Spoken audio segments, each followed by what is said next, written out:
competência para conceder liberdade provisória. Essa competência ela é exclusiva do juiz, ouvido o Ministério Público. Podem perguntar, e no caso da fiança, o delegado pode conceder a fiança? Nas hipóteses previstas no Código de Processo Penal, ele pode conceder a fiança, mas fiança não é liberdade provisória, certo? Então compete exclusivamente ao juiz conceder ou negar o pedido de liberdade provisória, desde que ouvido o Ministério Público. Em relação às espécies, a doutrina costumava dividir a liberdade provisória em 3 espécies. Liberdade provisória obrigatória, naquelas hipóteses em que não cabe, por força de lei, prisão preventiva, exemplo, crime de menor potencial ofensivo, né, por exemplo, os crimes previstos no Estatuto do Torcedor, cujas penas são abaixo de 4 anos, nessas situações, desde que, evidentemente, não sendo o caso de prisão preventiva, a liberdade provisória ela é obrigatória a ser concedida.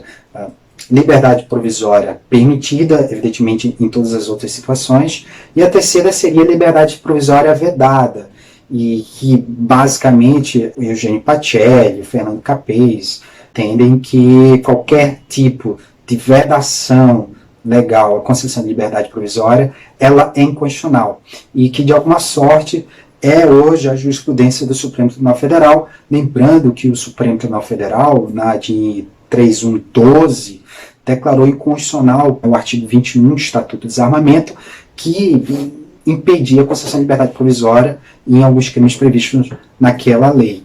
Assim como, no caso do tráfico de drogas, foi declarado inconstitucional a não concessão da liberdade provisória.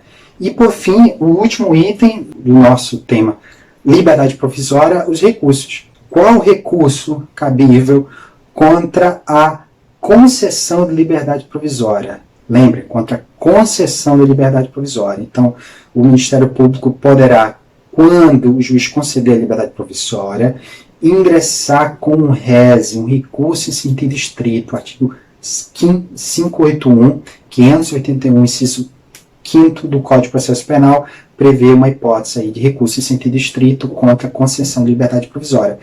E na hipótese do juiz negar o pedido de liberdade provisória, então, você na audiência de custódia ou numa audiência de instrução, o juiz denega o seu pedido de liberdade provisória, que providência prática você pode tomar? Em regra, impetrar uma ordem de habeas corpus perante o Tribunal de Justiça para tentar reverter aquela prisão preventiva que foi decretada, ainda que formulado o pedido de liberdade provisória. Então, resumindo, o Instituto da Liberdade Provisória é um instituto previsto na Constituição, serve como uma contracautela contra a prisão em flagrante ou alguém que é mantido preso, né, mediante o cumprimento de uma obrigação, nomeadamente a obrigação de comparecer aos atos processuais. O Instituto da Liberdade Provisória, ele deve ser concedido ou negado obrigatoriamente pelo juiz. O juiz é o único órgão competente para conceder liberdade provisória, ouvido depois o Ministério Público. Existem as 3 hipóteses, 3 espécies de liberdade provisória, segundo a doutrina, né? Liberdade provisória obrigatória, permitida e vedada, e os recursos seria o recurso em sentido estrito quando se trata de concessão de ordem de habeas corpus, então na posição do Ministério Público poder recorrer contra a concessão dessa liberdade provisória. Então no próximo vídeo nós vamos estudar o Instituto da Fiança para aí sim fechar o tema da liberdade provisória em 2 vídeos.